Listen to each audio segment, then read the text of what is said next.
Selamat siang Bapak dan Ibu sekalian, apa kabar? Semoga semua dalam keadaan sehat selalu ya. Senang sekali dapat bertemu kembali di kuliah Zoom Semari Klinik. Saya ucapkan juga selamat bergabung untuk Bapak Ibu yang baru mengikuti acara ini pertama kali. Perkenalkan, saya Uci selaku host pada Zoom hari ini selama kurang lebih 1 jam ke depan. Zoom kali ini kita akan membahas mengenai tips dan trik menghadapi puasa di masa pandemik. Mengingat sebentar lagi kita akan memasuki bulan suci Ramadan. Materi dalam kuliah Zoom kali ini akan diberikan oleh Dr. Fitri Anggraini Pradityaningsih. Beliau merupakan dokter umum di Samari Klinik. Selama Zoom berlangsung, mohon Bapak dan Ibu mengaktifkan kameranya ya, dan menonaktifkan mikrofon agar Zoom berlangsung kondusif. Bila ada pertanyaan kepada narasumber, Bapak Ibu bisa sampaikan melalui chat box yang nanti akan saya bacakan dan dijawab oleh narasumber setelah materi selesai disampaikan. Sebelum narasumber memberikan materi, izin saya sampaikan dulu video singkat mengenai Samari Klinik. Mungkin tadi sudah saya sempat putar beberapa kali di awal ya. Mohon izin saya putarkan kembali bagi yang belum dan baru bergabung. Dan nanti juga ada profil narasumber dari Dr. Fitri agar lebih mengenal. Izin saya share video dulu ya.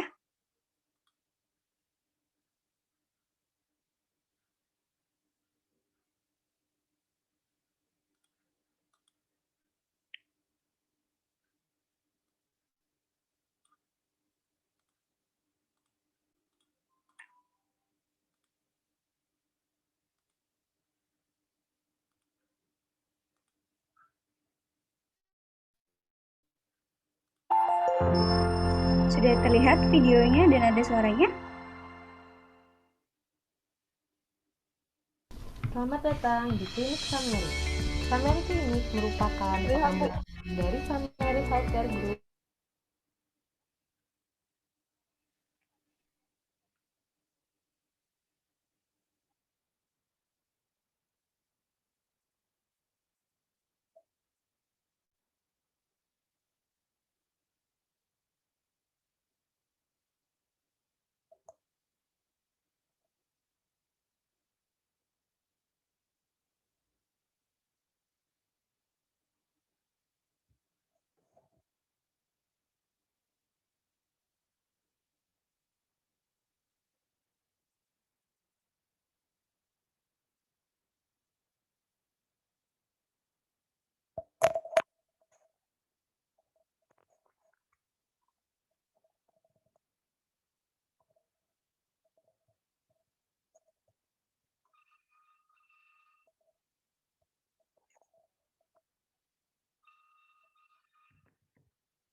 Ya, itu tadi untuk video singkat mengenai Samari Klinik ya. Saya coba share untuk video dokter dan sorry maaf, untuk profil dokter Fitri ya.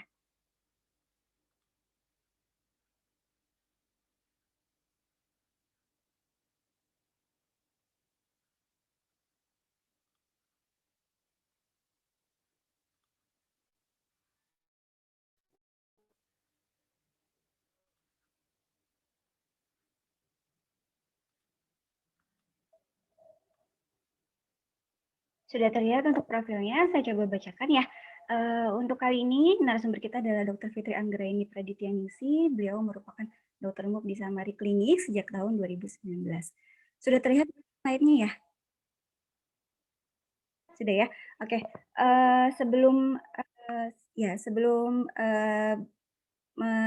Sebelum beliau bergelar dokter, beliau mendapatkan pendidikan di Fakultas Kedokteran Universitas Indonesia tahun 2015 untuk tahun kelulusannya, kemudian di SMA 48 tahun 2010 untuk tahun lulusnya, dan SMP 49 di tahun 2007. Sebelum bekerja di Samari Klinik atau berpraktik di Samari Klinik, beliau juga sempat berpraktek di Rumah Sakit Permata Bekasi pada tahun 2017 sebagai dokter umum, dan saat ini juga sebagai dokter umum di Rumah Sakit Samari Basra, Pondok Bambu, Durensawit, Jakarta Timur. Untuk menunjang profesinya sebagai dokter umum, beliau juga mengikuti beberapa pelatihan ya. Salah satunya ada Advanced Cardiac and Trauma Life Support di tahun 2017, kemudian di tahun 2018 ada untuk workshop update problem case emergency in obstetrics and gynecology. Tuh. Nah, untuk Dokter Fitri sendiri, praktik di Samari kliniknya itu ada di hari Senin pukul 1 sampai pukul 8 malam dan di hari Rabu pukul 1 sampai pukul 8 malam.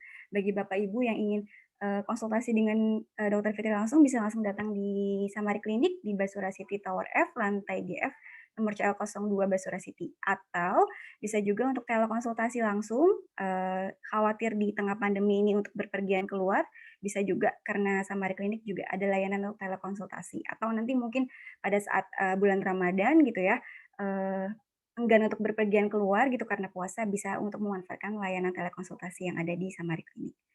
Oke, izin saya share. Oke, saya sampaikan dulu untuk tertib call Zoom kali ini ya. Jadi selama call Zoom berlangsung, nanti mohon Bapak dan Ibu mengaktifkan kameranya sampai dengan selesai ya. Kemudian menonaktifkan mikrofonnya. Kemudian tadi juga sudah saya sampaikan, kalau ada yang ingin bertanya, bisa langsung diketik di chat box, nanti saya persilahkan dan dijawab oleh Dr. Fitri setelah materi disampaikan. Untuk mempersingkat waktu, saya persilahkan kepada Dr. Fitri. Silakan dokter untuk dimulai materinya. Ya, Assalamualaikum warahmatullahi wabarakatuh. Waalaikumsalam warahmatullahi wabarakatuh. Oke, terdengar suara saya ya? Terdengar dokter. Oke, jadi sebentar saya share screen dulu.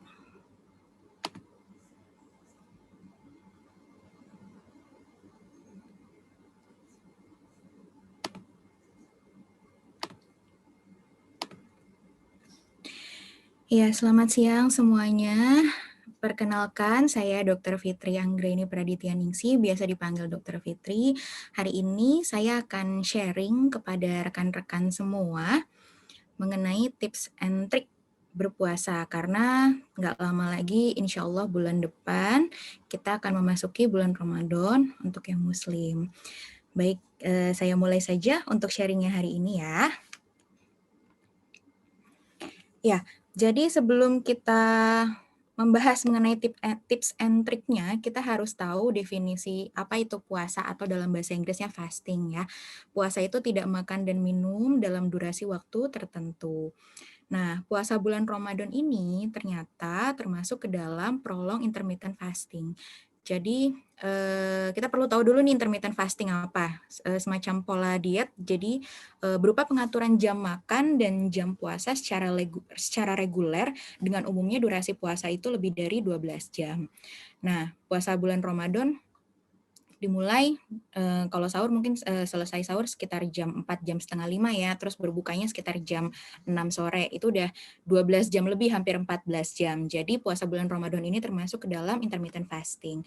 Nah, kenapa prolong? Karena puasa ini dilakukan 29 sampai 30 hari jadi dalam jangka waktu yang cukup lama. Nah, oleh karena itu dikategorikan sebagai prolong intermittent fasting. Oke, next.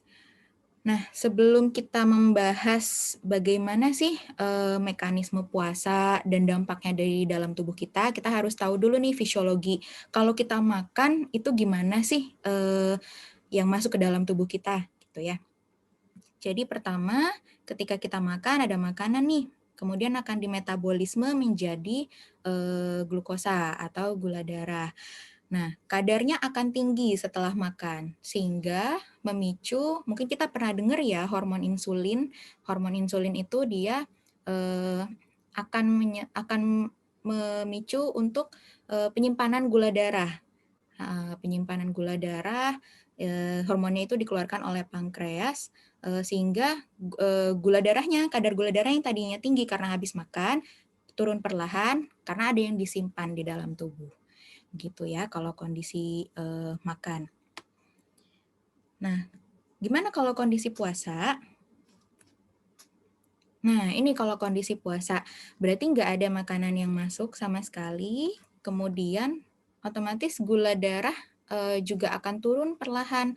Nah, ini menyebabkan hormon insulin juga turun sehingga menstimulasi hormon-hormon yang lain, nanti ada yang namanya hormon glukagon ya, itu untuk memecah simpanan gula yang ada di dalam tubuh kita, sehingga simpanan gula itu masuk ke pembuluh darah dan kadar gula darah kita naik. Nah, menstabilisasi kadar gula darah. Seperti itu kurang lebih mekanismenya. Agak belajar kimia sedikit ya.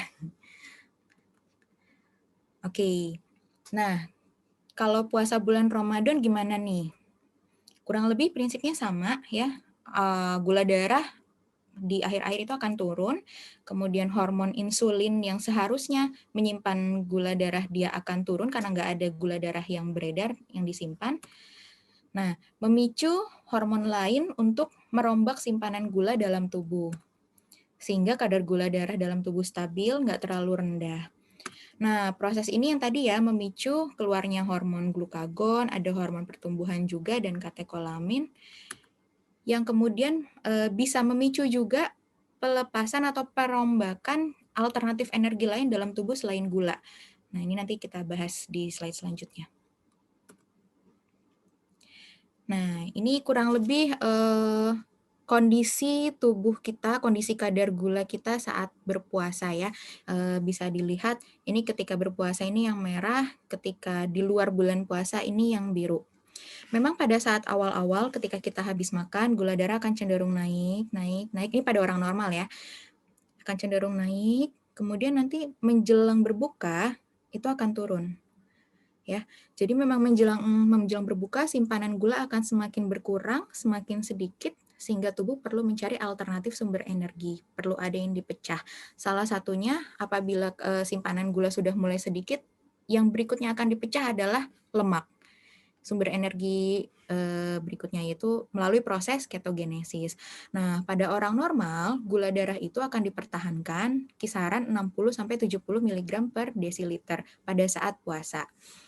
Nah, kemudian ini berbuka, masuk makanan, langsung lonjakan gula darahnya naiknya cukup signifikan. Ya, kurang lebih seperti itu kalau di orang normal atau orang sehat.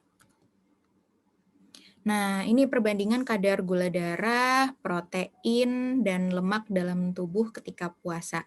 Jadi, ketika awal-awal puasa, simpanan gula darah mulai menurun, maka ada yang dipecah nih, gulanya mulai naik nih. Gula dipecah dari hati, kemudian protein dan lemak juga. Tapi ketika cadangan gula sudah habis, maka kita bergeser. Yang mana sih yang akan dipecah? Yaitu lemak. Nah, terlihat di sini bahwa lemak di dalam darahnya ini meningkat dibandingkan sebelumnya. Ini karena lemaknya dipecah untuk sebagai sumber energi kita. Tuh.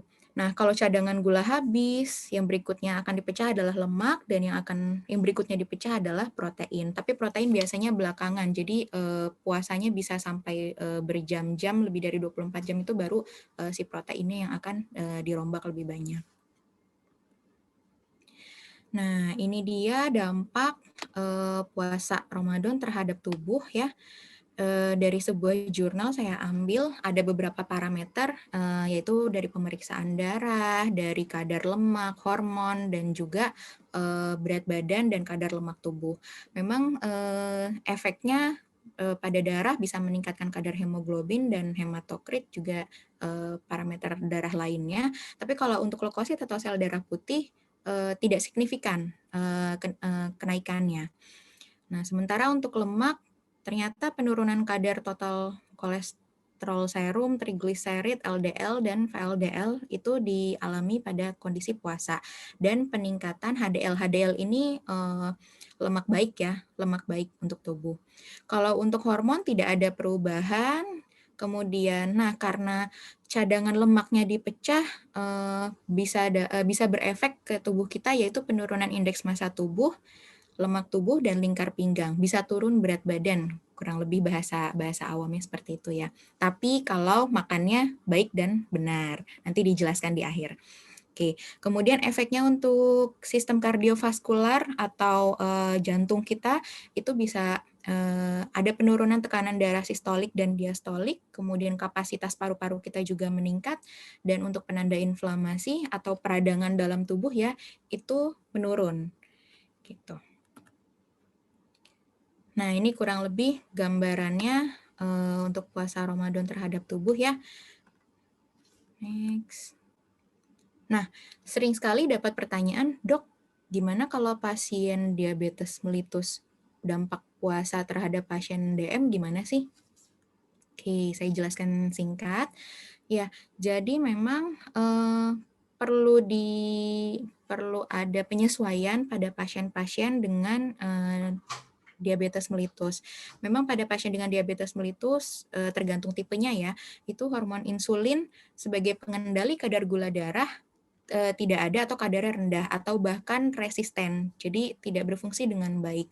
Pada awal-awal puasa, memang gula darah akan tinggi di awal. Nah, tinggi di awal, tapi sayangnya hormon insulin tidak bisa bekerja. Jadi nggak ada yang bisa disimpan dalam bentuk simpanan gula. Kemudian efek lainnya juga pada penderita diabetes itu hormon glukagon yang memecah memecah simpanan gula dari dalam tubuh kita itu rendah. Jadi nggak bisa juga tuh merombak simpanan gula. Jadi pada pasien diabetes hanya mengandalkan gula darah yang ada beredar di dalam pembuluh darah. Nah, efeknya apa? Gula darahnya bisa semakin turun. Pada beberapa penelitian dikatakan penurunan gula darah ini bisa mencapai nilai normal pasien sehat.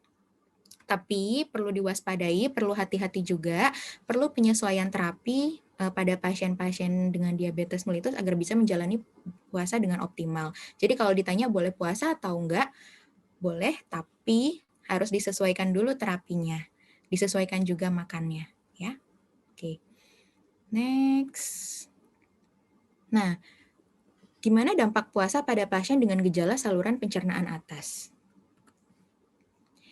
Mungkin pernah dengar sakit MAH atau dispepsia. Nah, ternyata puasa dan sindrom dispepsia ini ada kaitannya, ada efeknya juga. Nah, sindrom dispepsia kita definisikan sebagai sekumpulan gejala saluran pencernaan atas seperti nyeri ulu hati, kembung, begah, mual, muntah, mudah kenyang, serta bersendawa. Nah, ini kalau dari jurnal lama tahun 2009 itu dikatakan bahwa pasien dengan gejala dispepsia ataupun yang memiliki riwayat ulkus peptikum atau luka pada lambung ya, memang memiliki risiko kekambuhan, risiko luka yang lebih tinggi bila berpuasa. Tapi bisa dicegah dengan cara pemberian terapi pencegahan sebelum berpuasa. Nah, ini harus dikonsulkan dulu ke dokter untuk lebih lanjutnya. Tapi berdasarkan penelitian yang terbaru tahun 2015, ternyata nggak ada hubungan yang signifikan antara puasa dengan frekuensi dan derajat keparahan gejala dispepsia. Jadi sebenarnya bisa-bisa aja puasa dengan riwayat sindrom dispepsia atau dengan riwayat MAH, asalkan makanan yang dikonsumsi, jenis makanan yang dikonsumsi sesuai. Oke, kemudian puasa dengan GERD atau gastroesophageal reflux disease. Jadi GERD atau gastroesophageal reflux disease ini merupakan kondisi di mana cairan asam lambung reflux atau naik ke atas ke esofagus dengan jumlah yang berlebih. Pada beberapa kasus dapat disertai juga gejala luka pada esofagus.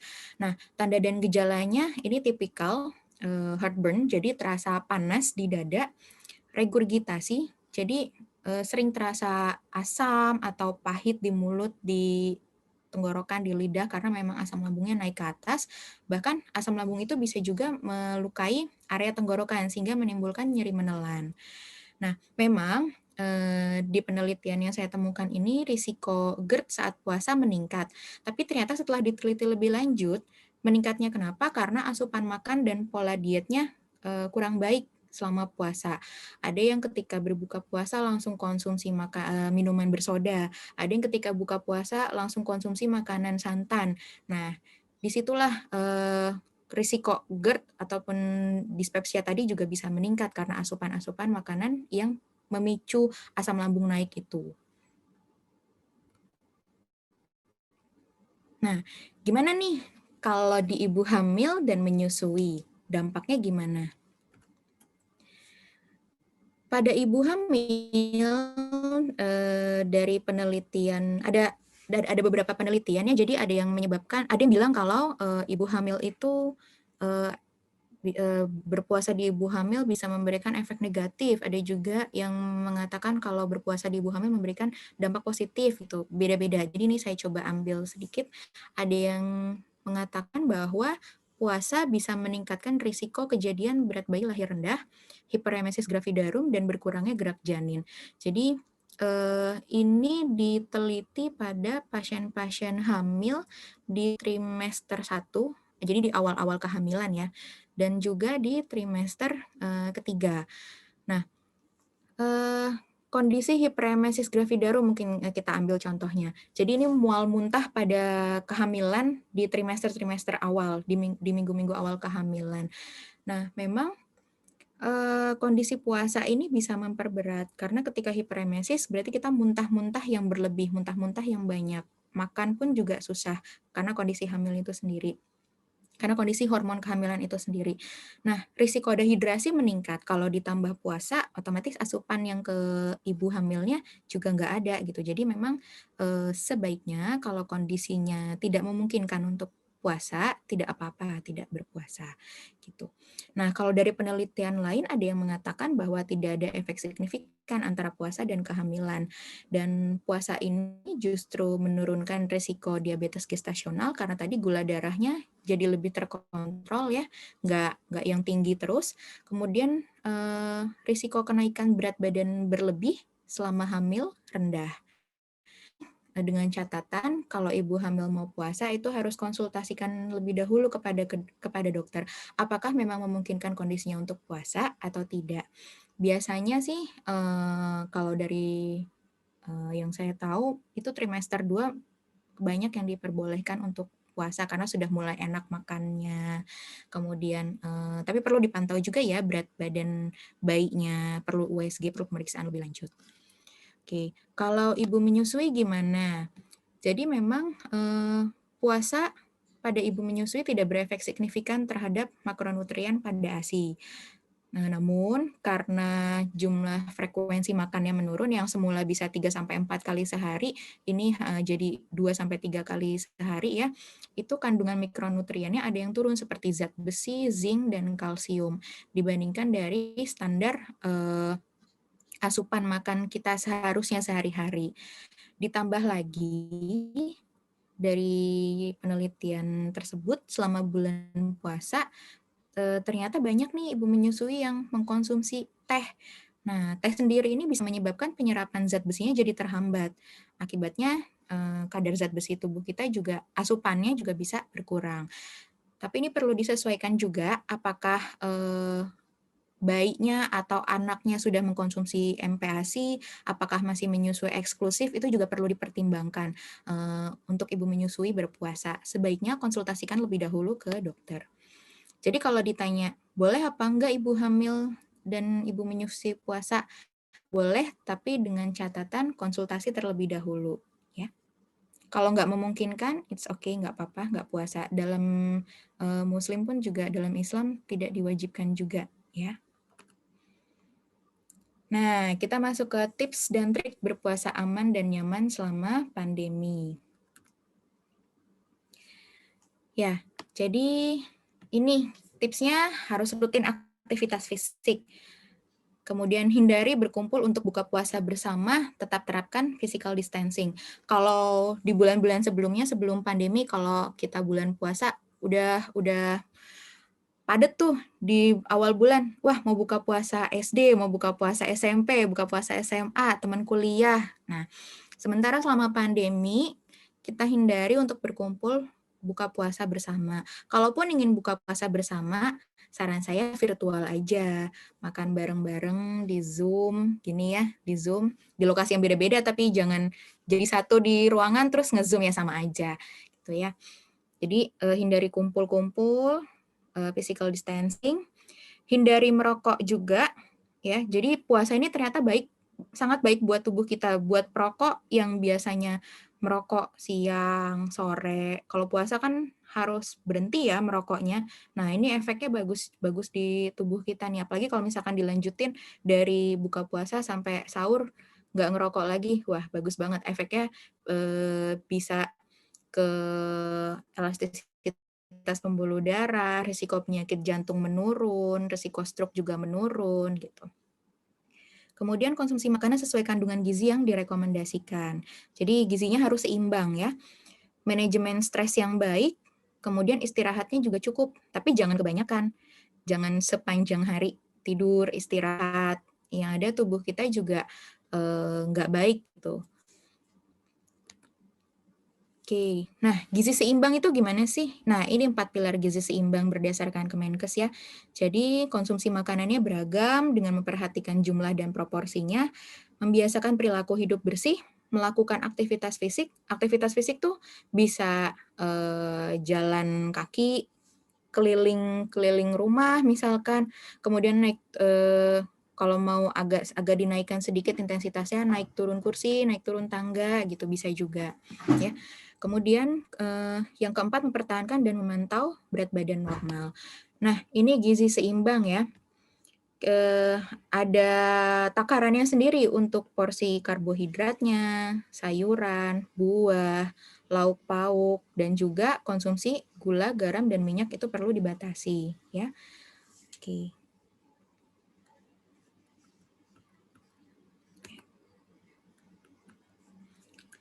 Nah, selain aktivitas fisik, ada rekomendasi juga untuk berolahraga. Selama pandemi, usahakan olahraga kita di rumah aja. Jangan keluar-keluar.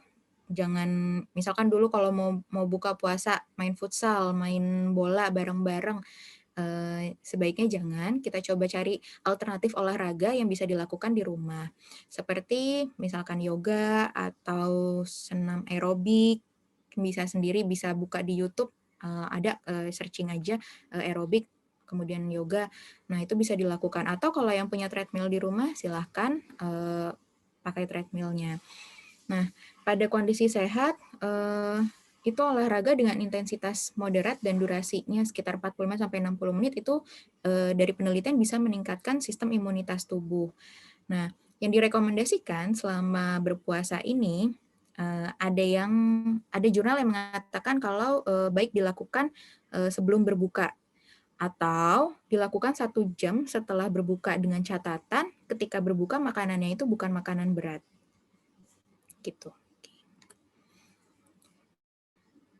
Rekomendasi nutrisi selama puasa. Nah, kita harus konsumsi cukup cairan di waktu puasa dari antara berbuka hingga sahur. Tujuannya apa? Supaya kita nggak dehidrasi.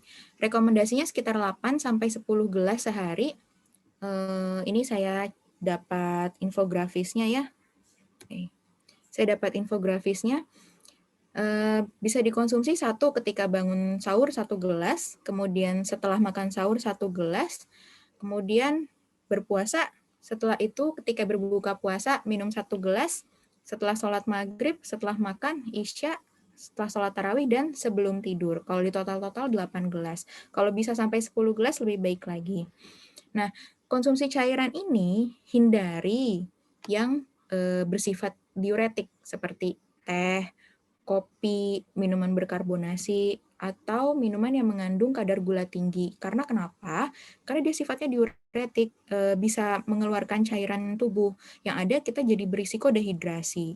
Sebaiknya bisa konsumsi air putih atau cairan elektrolit. Nah, ini untuk rekomendasi nutrisi lainnya. Sahur itu penting, apalagi untuk pasien-pasien dengan diabetes mellitus, jadi wajib sahur ya, sebagai sumber energi kita untuk berpuasa, dengan konsumsi gizi seimbang dan hindari makanan tinggi gula. Alangkah baiknya kalau konsumsinya itu berupa karbohidrat kompleks, jadi supaya menimbulkan efek kenyangnya lebih lama.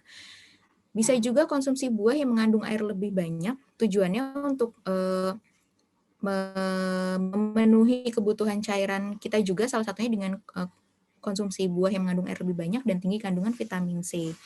Hindari konsumsi makanan tinggi garam. Kenapa? Karena garam yang tinggi itu bisa bersifat diuretik juga ya. Dan konsumsi makanannya sesuai dengan kebutuhan energi harian kita masing-masing. Jangan berlebih, jangan juga kurang. Jadi harus dalam kondisi cukup dan sesuai kebutuhan. Kalau berlebih, bisa menimbulkan gejala dispepsia. Gimana kalau selama puasa harus minum obat? Ya, misalkan selama puasa ternyata kita sakit gitu ya, terus mengharuskan konsumsi obat. Nah, sebelumnya konsultasikan dulu ke dokter terkait dengan sakitnya, terkait juga penyesuaian jadwal dan dosis. Beritahu dokter kalau saya puasa, Dok, gitu. Nah, untuk obat yang diminum itu bisa 1 kali sehari, 2 kali sehari, 3 kali sehari, bahkan ada juga yang 4 kali sehari. Kalau untuk 1 kali sehari, kalau di keadaan normalnya itu per 24 jam hitungnya ya. Kalau untuk yang 2 kali sehari berarti 24 jam dibagi 2 per 12 jam. Kalau 3 kali sehari berarti dibagi 3 jadi per 8 jam. Nah, gimana kalau kondisinya puasa? Puasa Ramadan karena waktunya terbatas dari berbuka sampai sahur lagi itu nggak nyampe, yang itu hanya sekitar 10 jam. Jadi kalau untuk yang diminum 1 kali sehari boleh dipilih diminumnya saat sahur atau saat berbuka. Kalau yang diminumnya 2 kali sehari, diminumnya saat sahur dan berbuka. Jadi nggak mesti per 12 jam kalau dalam kondisi puasa. Kalau ternyata diberikan obat yang mengharuskan dikonsumsi 3 kali sehari, maka jadwalnya perlu dibagi rata, yaitu kurang lebih per 5 jam ya. Jadi pertama ketika buka puasa jam 6 sore, kemudian jam 11 malam menjelang tengah malam, dan ketika sahur. Kalaupun tengah malam ini harus minum obat karena dosisnya 3 kali sehari, dan obatnya itu dikonsumsinya setelah makan, boleh nyemil sedikit aja, biskuit 1 keping, 2 keping gitu nggak masalah, hanya untuk konsumsi obat saja. Kemudian ini untuk konsumsi obat sebelum makan, bisa 30 menit ya sebelum makan sahur atau makan malam atau makan besar, dan untuk sesudah makan biasanya sih 15-30 menit, tapi ada juga yang 5-10 menit setelah makan, nggak apa-apa. Pasien dengan penyakit kronis dengan derajat berat sebaiknya konsultasi dulu kepada dokter apakah dapat berpuasa atau tidak. Oke, sekian sharing-sharing dari saya. Sekian tips dan triknya. Mungkin kalau teman-teman atau rekan-rekan ada yang ingin menyampaikan tips lainnya, boleh disampaikan. Dan selamat memasuki bulan Ramadan, insya Allah bulan depan ya. Semoga ibadah kita nantinya berjalan dengan baik, lancar, sehat. Jangan lupa untuk tetap memperhatikan protokol kesehatan, tetap melaksanakan 5M, hindari kerumunan, pakai masker, mencuci tangan. Ya, oke. Sekian, terima kasih. Oke, terima kasih dokter atas materinya. Detail ya dokter ya, tadi ada pembagian jadwal kalau kita harus minum obat gitu ya dok ya.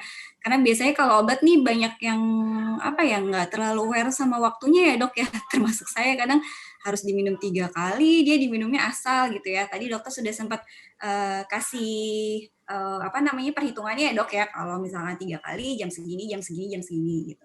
Cukup detail dokter. Nah, dari peserta yang ada di sini, mungkin ada yang mau bertanya kepada dokter Fitri, boleh langsung ketik. Wah, sudah ada nih dokter dari Ibu Evolia.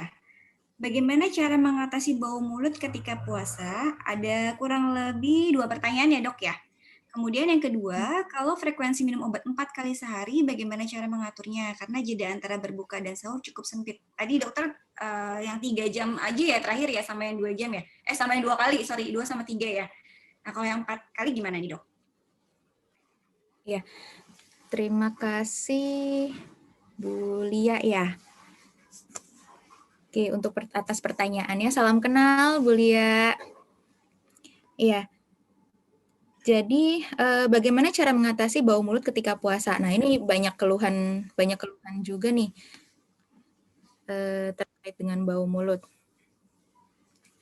Halo, apakah suara saya terdengar? Terdengar dokter, silakan dilanjut. Oh, suaranya kayak putus-putus. Iya, jadi untuk mengatasi bau mulut, 1, banyak konsumsi air putih.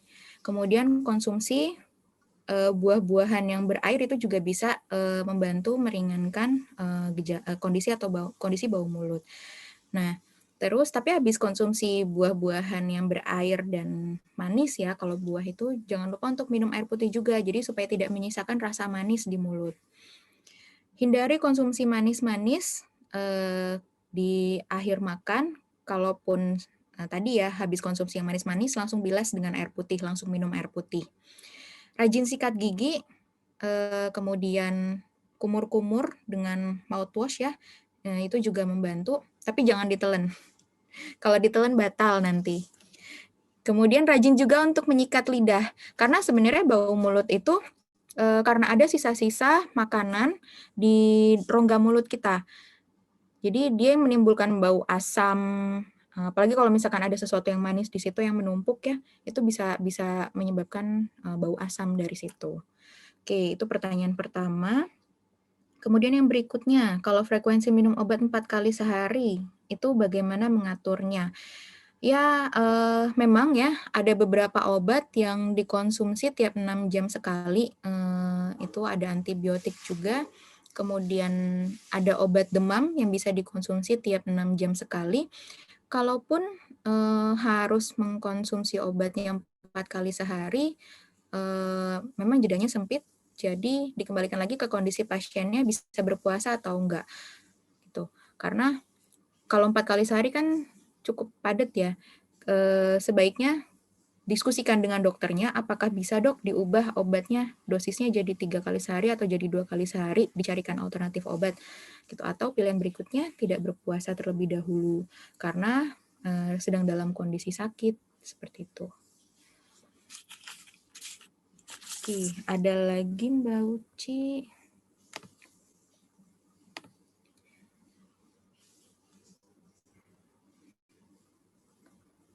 Untuk yang obat 4 kali sehari, dokter, tadi untuk pertanyaan kedua. Sudah saya jawab Mbak Uci, yang 4 kali. Oke, ada lagi dokter dari Ibu Farida, dok. Agak banyak juga nih. Oh iya, saya baca sebentar ya. Ya, oke. Saya coba bacakan ya dok ya. Assalamualaikum Dr. Fitri. Oke, kebetulan beliau satu alma mater SMP dengan Dr. Fitri. Oke, satu alma mater tahun berapa nih Ibu? Tahun berapa nih Bu? Satu angkatan lagi ya. Oke, Bu Farida bertanya, dok, apakah ketika sudah divaksin menjamin kita tidak terpapar COVID kembali? Mengingat ada beberapa kasus ya dok ya yang sudah terjadi. Kemudian yang kedua, ketika kita hendak melakukan rapat atau acara terbatas di suatu ruangan, apakah orang-orang yang sudah mendapat 2 kali vaksin COVID sebelum menghadiri acara tersebut sebaiknya tetap wajib antigen atau PCR? Oke, yang ketiga, beberapa minggu atau bulan ke depan, ibunya akan ditugaskan untuk keluar pulau. Kadang terjadi perbedaan suhu dan lingkungan, sedangkan ibu tersebut belum divaksin COVID.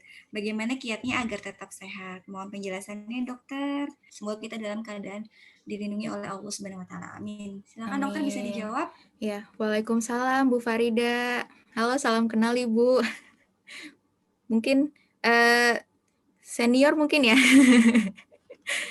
Ya, jadi ini coba saya jawab ya Bu, walaupun agak membahas tentang COVID ya. Oke, apakah ketika divaksin menjamin kita tidak terpapar COVID kembali? Ya, sebenarnya prinsip vaksin COVID ini sama seperti vaksin-vaksin lainnya Bu. Tidak menjamin tidak terkena, tapi kalaupun terkena bisa meringankan gejala. Jadi kalau ditanya bisa terpapar atau enggak, masih bisa.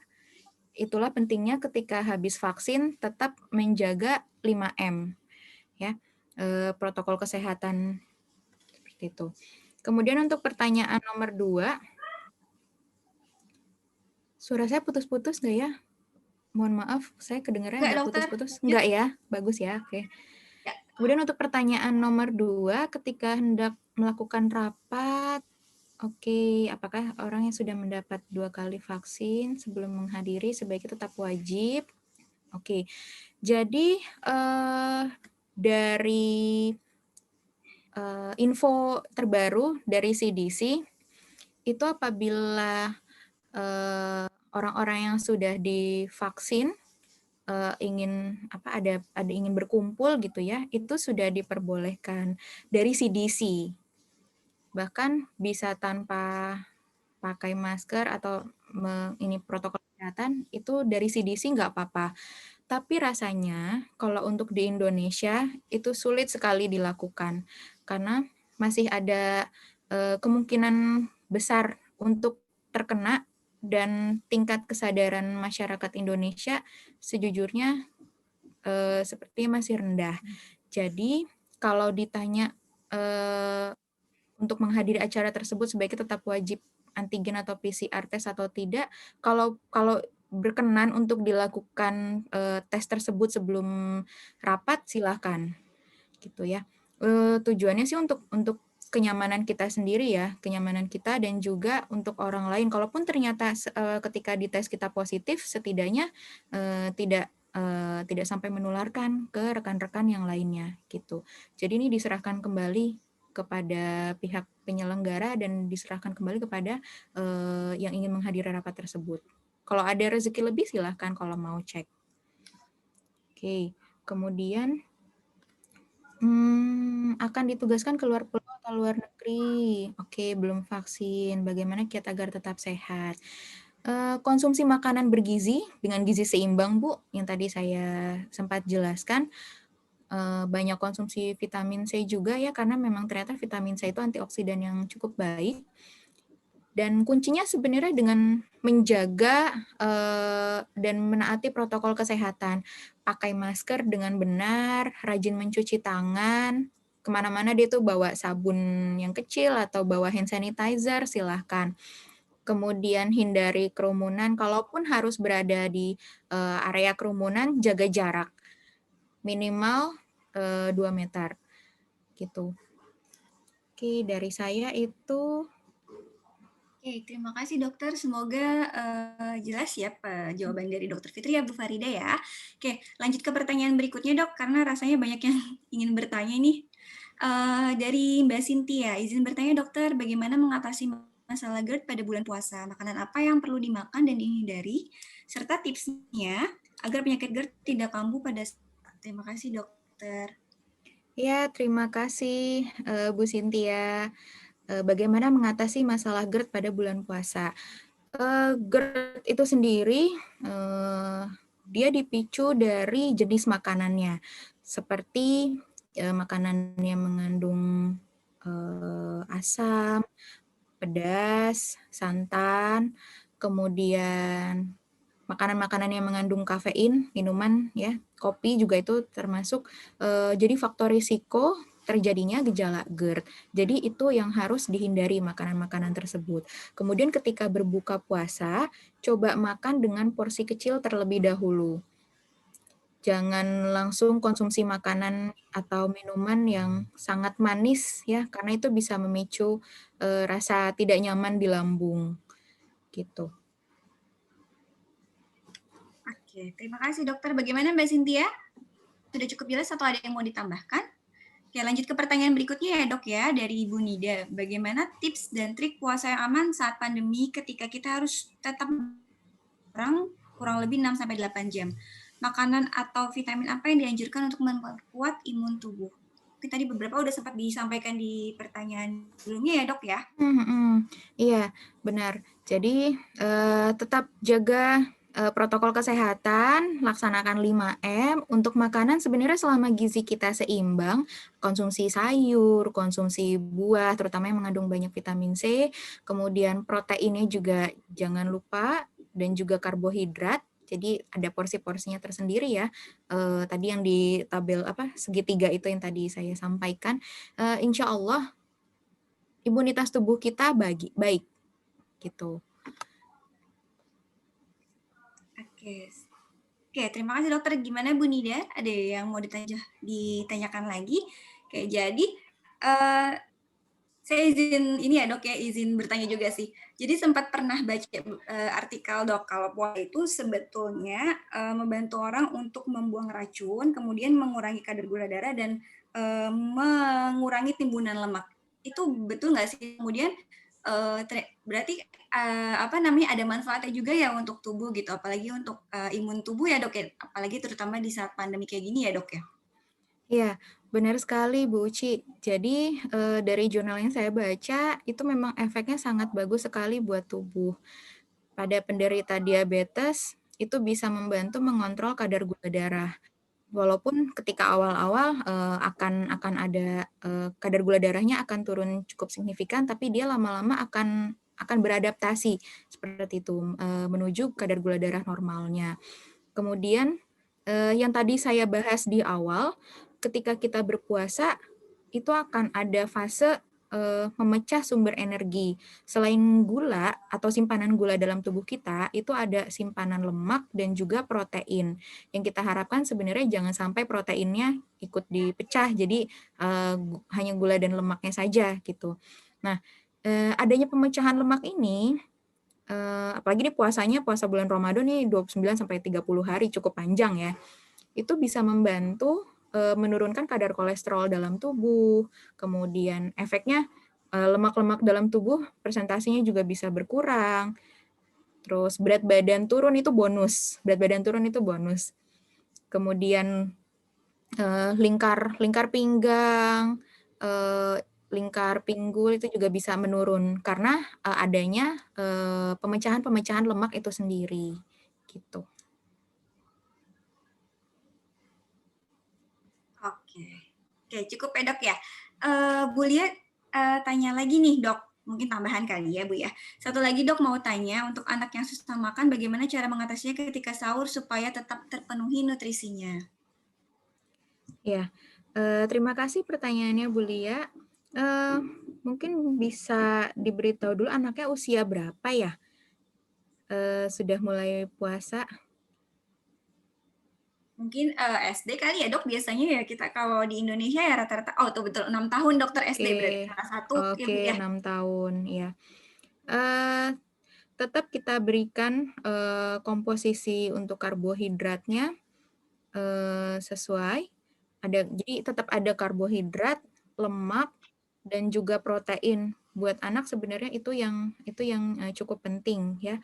Buah dan sayur bisa diberikan, tapi sebenarnya nggak dalam porsi banyak pun sebenarnya nggak masalah, nggak apa-apa. Yang penting buat sumber energinya itu yang si karbohidrat kompleksnya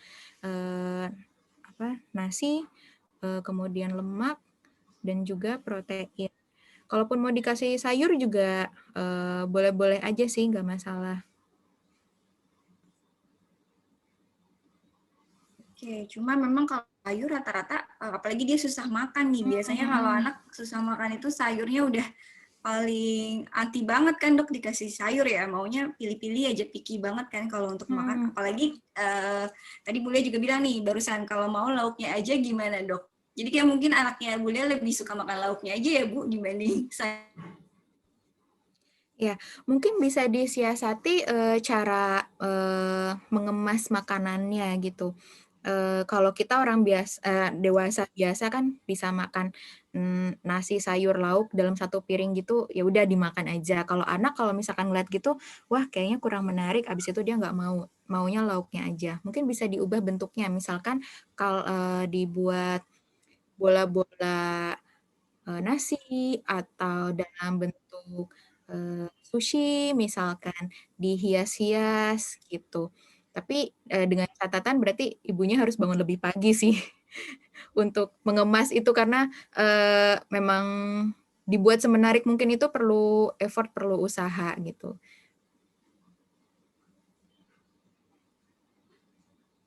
Oke, gimana Bu Lia? Ada lagi mau ditambahkan?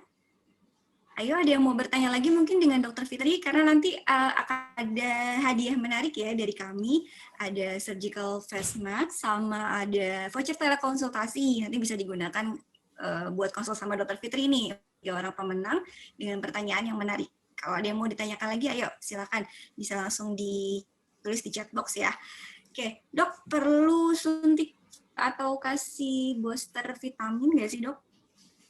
Untuk puasa nanti gitu, apalagi pandemi gini kan, imun harus naik gitu. Ya, kalau booster vitamin sifatnya tambahan aja silahkan kalau mau booster. Dari dari konsumsi makanan pun juga bisa, dari vitamin oral pun juga bisa, kalaupun mau injeksi gitu ya, pada beberapa orang ada yang lebih cocok injeksi, silahkan saja, bebas gitu. Yang penting sih tetap harus dari makannya juga harus ada gitu, makan sehari-hari. Ya, jadi nggak cuma ngandelin dari injeksi aja ya dok ya, mentang-mentang udah injeksi terus makannya ya udah Mhm. semua kita gitu, tetap terpenuhi dari makanan yang bergizi ya dok ya. Ya, Oke, benar sekali. benar ya. Ngomong-ngomong untuk suntik injeksi vitamin, kebetulan di Samari Klinik masih berlangsung promonya untuk suntik vitamin C dokter Mmm, dan ibu-ibu sekalian sampai bulan akhir Maret 2021 ini. Jadi persiapan untuk bulan puasanya mungkin bisa tuh kalau mau suntik bisa di Samari Klinik ya. Lagi promo sampai dengan bulan Maret ini. Oke. Ada lagi mungkin ibu-ibu yang ingin bertanya atau Dr. Fitri mungkin mau menambahkan atau mungkin mau bertanya juga ke ibu-ibunya gitu. Jelas atau mungkin udah jelas semuanya jadi pada nggak tanya nih dok. Oke, ada lagi nih dok. Dok, saat ini kondisi saya sedang menyusui, tapi setelah terkena COVID, ASI saya drop. Saya khawatir ketika puasa nanti akan semakin drop, dok. Oke, mungkin takut tidak terpenuhi dan takut untuk berpuasa juga mungkin ya, Bu Ulfah mhm. ya. Gimana nih, dok? Iya, selamat siang Bu Ulfa, salam kenal. Iya, sebenarnya, ya memang ketika kita kondisi sakit, kondisi, stres, itu bisa, menimbulkan efek di produksi ASI kita. Produksi ASI bisa menurun. Kalaupun seperti itu, artinya ini bisa berdampak buat bayinya juga, itu diperbolehkan untuk tidak berpuasa dengan catatan nanti harus mengganti puasanya, istilahnya seperti itu. Jadi, kalaupun nggak bisa puasa, nggak apa-apa, Bu, gitu. Yang penting anak Ibu kondisinya, sehat, nutrisinya tercukupi dari ASI dan Ibu sendiri juga harus kondisinya sehat dan prima, seperti itu. Oke, bagaimana Bu Ulfah? Ada yang mau ditambahkan? Tapi nggak ada kaitannya ya, dok ya, kalau terkena COVID otomatis ASI-nya Iya, Mbak setelah Uci? terkena COVID maksudnya. Ah, ya, berarti apa namanya tidak ada hubungannya gitu setelah ibu menyusui terkena COVID, lantas apa namanya air susunya atau ASI-nya itu berkurang ya dok ya? Bukan dari COVID-nya sih, lebih ke arah, apa, stresor tubuh kita, itu juga bisa menyebabkan, produksi ASI menurun, gitu. Oke, ada lagi mungkin yang ingin bertanya? Dokter mungkin ada yang mau ditambahkan? Mmm, dari saya mungkin cukup ya. Cukup ya. Satu pertanyaan lagi boleh dari ibu-ibu?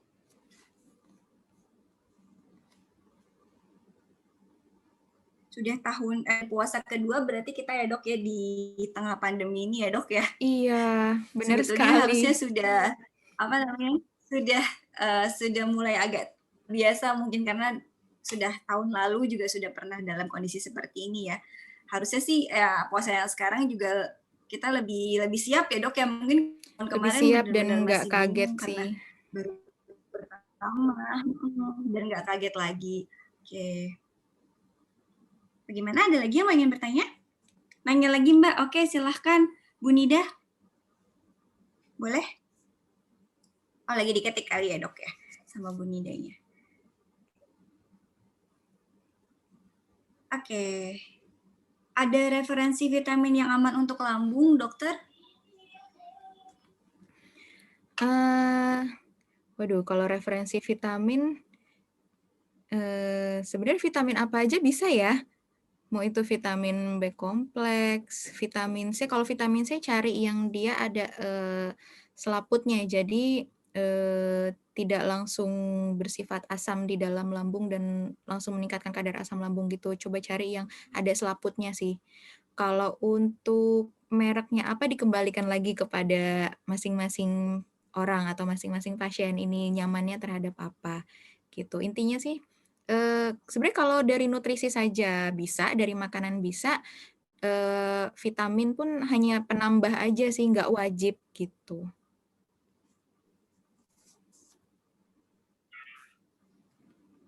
Ada referensi vitamin tertentu ya dok, mungkin sebetulnya di vitamin manapun juga sebenarnya sudah terpenuhi ya dok untuk komposisi vitaminnya ya. Cuma memang yang lebih penting itu memang dari makanannya langsung ya dok ya. Iya, benar. Terpenuhi dari buah-buahan, sayuran.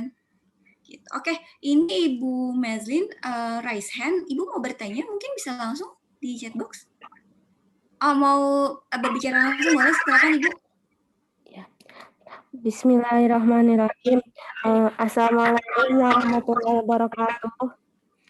Waalaikumsalam warahmatullahi wabarakatuh. Assalamualaikum warahmatullahi wabarakatuh, Ibu Dr. Fitri. Waalaikumsalam Ibu. Ya Ibu, silakan Bu Meslin. Ini mohon maaf sebelumnya saya off kamera ya. Ya, tidak apa-apa Ibu, silahkan pertanyaannya. Ini jazakillahu khairan katsiran Ibu Dokter atas penyampaian ilmu pengetahuan dan penjelasannya kepada kami semua pada hari Jumat siang hari ini. Saya izin bertanya begini, kalau misalnya bagi seorang wanita muslimah yang ada sebelumnya mengalami suka tekanan darah rendah gitu, mempunyai kadar hemoglobin yang menurun, yang rendah, itu misalnya kadang suka anemia, kadang terus itu harus kan sering makan harus harus ada asupan daging ayam gitu ya, daging ayam atau daging sapi gitu. Itu nanti kalau puasa maksudnya pas menjalani ibadah puasa Ramadan nantinya itu untuk agar bisa selalu fit dalam menjalani ibadah puasa agar tidak mengalami lemas gitu, badannya tidak terasa lemas atau tidak mengalami kekurangan darah itu bagaimana ya dokter ya? Ya demikian pertanyaan dari saya. Wassalamualaikum warahmatullahi wabarakatuh. Waalaikumsalam warahmatullahi wabarakatuh. Terima kasih atas pertanyaannya Bu Mazlin ya. Salam kenal ya Bu. Ya, Bu Dokter. Jadi memang untuk pasien-pasien dengan riwayat anemia itu hemoglobinnya rendah ya.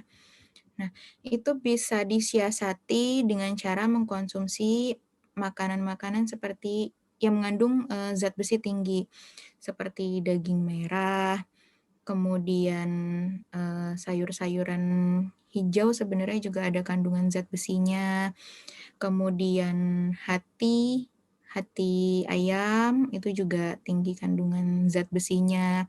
Selain itu, selain konsumsi makanan-makanan tadi, hindari untuk konsumsi teh ya, karena memang teh itu bisa menghambat penyerapan zat besi. Jadi misalkan kita makan semur daging nih, tapi minumannya bukan air putih, tapi minumannya teh manis. Ya otomatis zat besi yang seharusnya full masuk ke dalam tubuh kita itu jadi berkurang karena dihambat oleh adanya teh itu sendiri. Gitu salah satu tipsnya seperti itu. Kalau ternyata kadar hemoglobinnya sangat rendah, sebaiknya sih dikonsultasikan ke dokter juga ya untuk apakah sudah perlu mendapatkan terapi atau yang lain gitu, atau kita assess atau kita nilai penyebabnya yang lain gitu. Bisa jadi mungkin ada penyakit yang menyertai atau maksudnya tidak hanya dari kurangnya asupan nutrisi, bisa jadi ada penyakit yang lain atau kondisi-kondisi lainnya. Jadi harus dievaluasi gitu. Jadi kalau misalkan memang ada riwayat seperti itu, sebaiknya konsultasi dengan dokter dulu. Kalau untuk asupan makanannya mungkin saya bisa sarankan demikian. Oke, baik. Bagaimana Ibu? Ada yang mau ditambahkan? Iya, begini dokter. Kalau misalnya ada kasus misalnya suka kesemutan gitu loh, suka kesemutan pada tangan, pada kaki, terus kadang apa namanya, mmm, apa, pusing gitu, pusing di kepala, terus kesemutan di tangan dan di kaki, terus abis itu suka pucat gitu ya wajahnya. Itu kenapa ya dokter ya? Apa karena anemia atau bagaimana gitu? Terus harus, mmm, mmm, me harus me makan suplemen apa, vitamin, suplemen apa, atau dan makanan yang dianjurkan tuh makan seperti apa, gitu. Demikian dokter, wassalamualaikum warahmatullahi wabarakatuh. Waalaikumsalam warahmatullahi wabarakatuh. Iya, terima kasih atas pertanyaannya, Bu Mazlin. Jadi, kalau kondisi seperti itu harus diperiksa dulu sih, Bu, penyebabnya apa. Jadi bisa diberikan, ini bisa konsumsi apa, bisa, diberikan terapi apa kalau memang butuh terapi. Tapi, biasanya sih gejala seperti kesemutan itu salah satunya disebabkan oleh kurangnya, kalsium ya. Kesemutan, pegel itu juga bisa disebabkan karena kurangnya kalsium salah satunya itu. Tapi perlu dievaluasi lagi Bu, kesemutan dan pegel-pegelnya ini kenapa, gitu. Jadi mungkin bisa diperiksakan Bu, bisa konsultasi lebih lanjut, gitu. Iya, iya Bu Dokter. Terima kasih banyak. Jazakillahu khairan katsira atas atas sarannya. Wassalamualaikum warahmatullahi Sama-sama Ibu wabarakatuh. Maslin. Waalaikumsalam warahmatullahi Dokter. wabarakatuh. Mungkin kalau Semoga ada yang bermanfaat mau ya, Bu. Ya, amin. Nanti mungkin kalau ada yang mau diperiksakan lebih lanjut, bisa datang langsung ke Samari Klinik ya, Bu Mazlin ya. Oke, ada lagi mungkin sebelum saya tutup, karena sudah 1 jam lebih, hampir 1,5 jam ya, bagaimana? Ada yang mau bertanya lagi?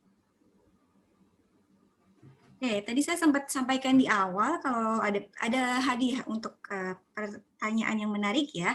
Nah, untuk pemenangnya nanti kita diskusikan dulu di tim Samari gitu. Nanti untuk pemenangnya akan kita infokan melalui telepon ya.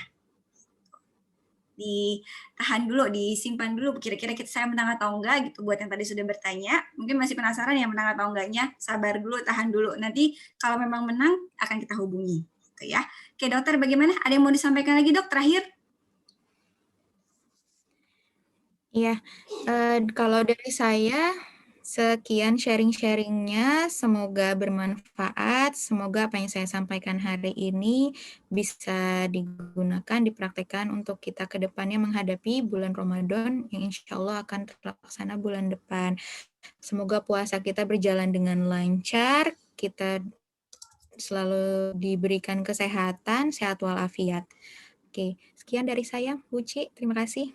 Oke, sama-sama dokter. Saya mohon untuk kesediaannya mengisi evaluasi kegiatan hari ini ya, sekaligus tensi untuk hari ini. Saya taruh di chat box, nanti mohon diisi, mohon waktunya izin. Dokter minta waktunya sekitar 3 menit ya dok untuk isi. Jadi bisa langsung isi semua peserta yang ada di sini. Dokter isi juga boleh dokter untuk jadi masukan kita ke depannya untuk mengadakan acara nanti seperti apa. Silakan bisa diisi 3 menit waktunya.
Oke, terima kasih untuk yang sudah mengisi. Bagi yang belum mengisi boleh dilanjutkan nanti setelah closing ya. Sebelum saya tutup juga, kita foto dulu ya untuk dokumentasi Zoom hari ini. Boleh dinyalakan kameranya?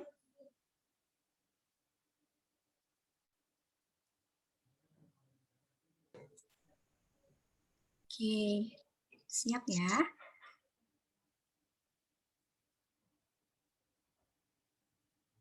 Oke. Oke, 1, 2, 3, senyum. Oke, terima kasih banyak Ibu-Ibu. Oh, ini ada tambahan dari Dokter Fitri untuk Bu Ulfa ya, untuk meningkatkan produksi ASI ya Dok ya, bisa stimulasi produksi ASI dengan power pumping, kemudian pijat latasi dan juga konsumsi makanan yang bergizi. Oke, kalau gitu terima kasih untuk Ibu-Ibu, Bapak-Bapak, dan Dokter Fitri atas materi yang diberikan. Bermanfaat sekali Dok untuk persiapan kita menghadapi bulan puasa beberapa hari lagi ya. Terima kasih juga untuk Bapak dan Ibu sudah join untuk hari ini. Semoga ilmu yang diberikan Dr. Fitri bermanfaat. Mohon maaf kalau ada kesalahan teknis selama Zoom karena media online jadi sering ada trouble ya. Mohon maaf, mungkin jaringannya kurang stabil dan lain sebagainya. Sampai ketemu di Zoom Samari Klinik berikutnya. Kalau masih join di grup Samari Zoom, nah di situ nanti akan ada info-info untuk Zoom berikutnya tuh. Jadi kalau bisa jangan leave, jadi bisa tahu untuk update-update terbaru tentang Zoom Samari Klinik. Atau bisa juga nanti lewat IG Samari Klinik juga akan kita infokan untuk Zoom berikutnya. Oke, akhir kata, wassalamualaikum warahmatullahi wabarakatuh. Sampai ketemu di Zoom berikutnya. Terima kasih. Assalamualaikum. Waalaikumsalam warahmatullahi wabarakatuh. Terima kasih semuanya. Terima kasih dokter. Sama-sama. Terima kasih. Dokter, terima kasih banyak. Dokter.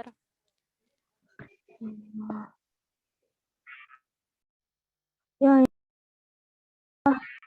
Zoom. Aku nge-Zoom masa itu ya.